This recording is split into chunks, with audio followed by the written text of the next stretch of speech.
امام احمد بن حنبل کسی سفر پہ نکلتے ہیں، رات وقت ہو گیا، دیر ہو گئی، آپ نے چاہا کہ میں اس مسجد میں آرام کر لوں، صبح اٹھوں گا تو میں یہاں سے چل بسوں گا۔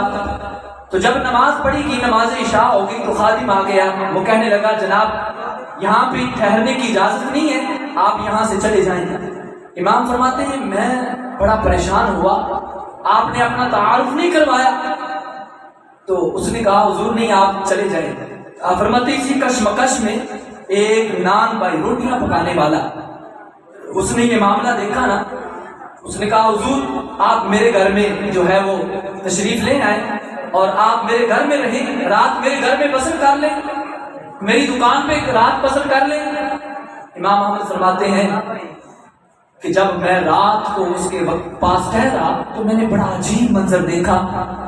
وہ آٹا گوندتا ہے تو پڑھتا ہے استغفر اللہ، وہ روٹی کا پیڑا بناتا ہے تو کہتا ہے استغفر اللہ، وہ روٹی کو تندور میں ڈالنے لگتا ہے تو کہتا ہے استغفر اللہ۔ میں بڑا حیران ہوا، میں نے اسے سوال کیا، میں نے کہا حل وجدت لاستغفارک لک ثمرہ، کہ تو ہر بات پہ استغفر اللہ کر رہا ہے، کیا تجھے اس استغفر اللہ نے مقام دیا ہے، کیا تجھے اس سے ثمرہ ملا ہے؟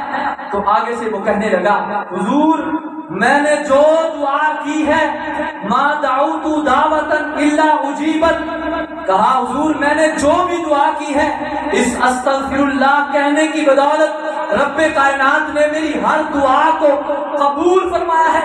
آپ نے فرمایا کوئی ایسی دعا بھی ہے جو قبول نہ ہوئی ہو ابھی تک؟ کہا نہیں حضور سب دعائیں قبول ہوئی ہیں، لیکن کہنے لگے الا دعوت واحدہ، ایک دعا ایسی ہے جو ابھی تک قبول نہیں ہوئی، اس میں تاخیر ہو گئی ہے۔ آپ نے پوچھا بھئی وہ کون سی دعا ہے؟ وما کیا وہ کون سی دعا ہے؟ آگے سے کہنے لگے رؤیت الامام احمد بن حنبل، فرمایا جو بھی دعا مانگی ہے اس کو پتا نہیں تھا کہ میرے پاس جو ہستی ہے وہ کون ہے، آنے والا کون ہے۔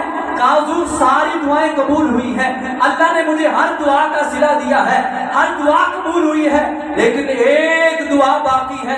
کہا وہ کون سی ہے؟ فرمایا میں نے سنا ہے امام احمد بن حنبل بڑے حدیث کے امام ہیں، بڑی حدیثیں بیان کرتے ہیں، میرا دل بھی چاہتا ہے میں امام احمد کی زیارت کر لوں۔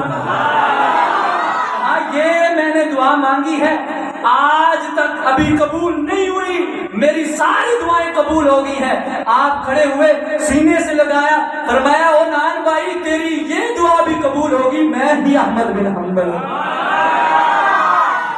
کہا میں ہی احمد بن حنبل ہوں۔ تو یہ وہ حدیث کے امام ہیں کہ لوگ ان کی دید کو ترستے تھے۔